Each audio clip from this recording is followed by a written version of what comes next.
ಅತಿ ಆಸೆ ಸೊಸೆ ಹಾಗೂ ಮಾತಾಡುವ ಸಾಮಗ್ರಿ. ಚಂದ್ರಕಾಂತ ತುಂಬಾ ಒತ್ತಡದಿಂದ ಕಿಚನ್ ಅಲ್ಲಿ ಅಡ್ಗೆ ಮಾಡ್ತಿದ್ಲು.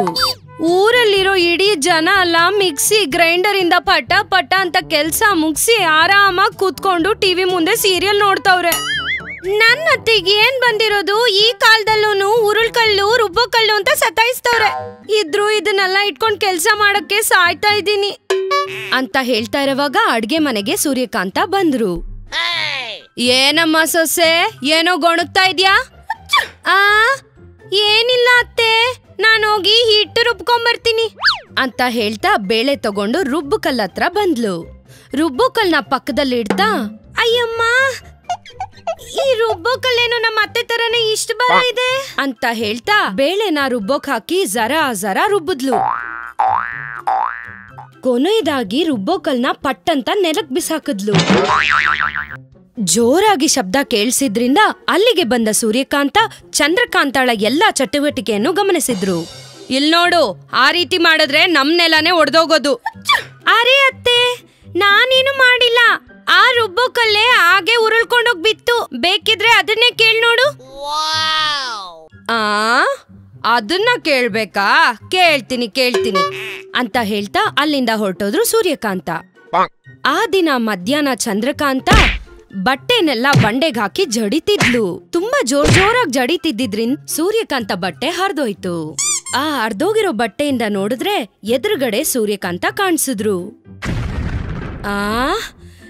ಏನೇ ನೀನ್ ಒಗಿತಾ ಇರೋದು? ಹಿಂಗೇನೆ ಒಗಿಯೋದು? ಚೆನ್ನಾಗಿರೋ ಸೀರೆನ ಹಿಂಗ್ ಅರ್ಧಾಕ್ಬಿಟ್ಟಿಯಲ್ಲೇ ಅಂತ ಬೇಜಾರಾದ್ರು ಸೂರ್ಯಕಾಂತ. ನಾನೇನ್ ಮಾಡಕ್ಕಾಗತ್ತೆ ಅತ್ತೆ, ಈ ಬಂಡೆ ಆ ರೀತಿ ಇರೋದು. ಎಷ್ಟು ಬಟ್ಟೆಗಳನ್ನ ಹರ್ದಾಕ್ತೋ ಈ ಕಿತ್ತೋಗಿರೋ ಬಂಡೆ ಅಂತ ಹೇಳ್ತಾ ಮಾಡಿರೋ ತಪ್ಪಲ್ಲ ಬಂಡೆ ಮೇಲೆ ಎತ್ತಾಕುದ್ಲು. ಆ ದಿನ ಸಂಜೆನೆ ಧಡಾರ್ ಅಂತ ಜೋರಾಗಿ ಶಬ್ದ ಮಾಡ್ತಾ ಖಾರ ಕುಟ್ತಾ ಇದ್ಲು ಚಂದ್ರಕಾಂತ. ಅದನ್ನ ಕೇಳಿದ ಸೂರ್ಯಕಾಂತ, ಅಬ್ಬಬ್ಬಬ್ಬಬ್ಬ, ಆ ಶಬ್ದ ಏನೇ, ನನ್ ಕಿವಿ ಹೋಯ್ತು. ಅಯ್ಯೋ ಅತ್ತೆ, ನಾನ್ ಎಷ್ಟು ಮೆತ್ತಗ್ ಕುಟ್ತಾ ಇದ್ದೀನಿ. ಈ ಒನಕೆನೆ ಅದಕ್ಕೆ ಇಷ್ಟ ಬಂದಂಗೆ ತುಂಬಾ ಜೋರಾಗಿ ಶಬ್ದಗಳನ್ನ ಮಾಡ್ತಿದೆ ಅಂತ ಹೇಳ್ತಾ ಜೋರಾಗಿ ಕುಟ್ಟದ ಇದ್ಲು. ಇದನ್ನೆಲ್ಲ ಗಮನಿಸಿದ ಸೂರ್ಯಕಾಂತ, ಓಹೋ ಇದ ಸಮಸ್ಯೆ, ಅದಕ್ಕದಾಗೆ ಜೋರಾಗಿ ಕುಟ್ಟುತ್ತಾ?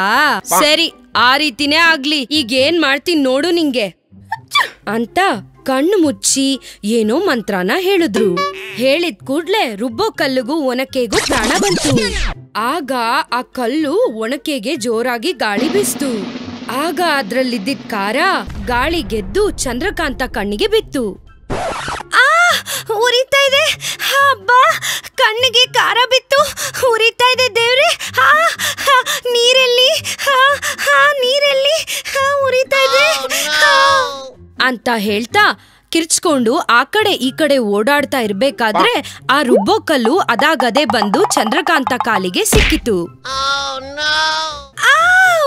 ನನ್ ಸತ್ತೆ ದೇವ್ರೆ, ನನ್ ಕಾಲ್ ಹೋಯ್ತು, ಮುರಿದೋಯ್ತು ಅಂತ ಜೋರಾಗಿ ಕಿರ್ಚಾಡಿದ್ಲು ಚಂದ್ರಕಾಂತ.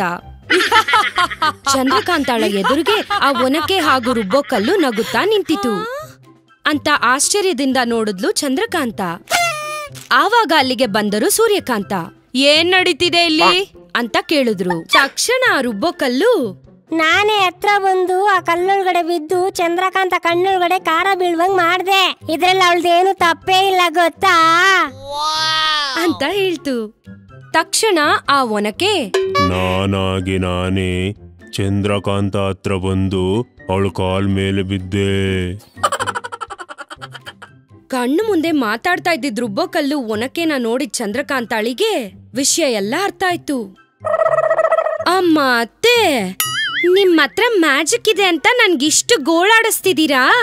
ನಾನೇನೋ ಸುಮ್ನೆ ಒಂದ್ ಮಾತಿಗೆ ಹೇಳ್ದೆ ಆ ರುಬ್ಬೋಕಲ್ಲನ್ ಕೇಳಿ ಅಂತ. ಅದನ್ನ ನಿಮ್ ಮ್ಯಾಜಿಕ್ ಇಂದ ನಿಜ ಮಾಡಿ ನನ್ ಕಣ್ಣು ಉರಿಯೋ ತರ ಮಾಡ್ತೀರಾ? ಮಾಡ್ತೀನಿ ನಿಮ್ಗೆ ಅಂತ ಕೋಪದಿಂದ ಸುಮ್ನಾದ್ಲು. ಈ ಎಪಿಸೋಡ್ ಕೂಡ ನಿಮ್ಮನ್ನ ನಗ್ಸಿದೆ ಅಂತ ನಾವೆಲ್ಲರೂ ನಂಬ್ತೀವಿ.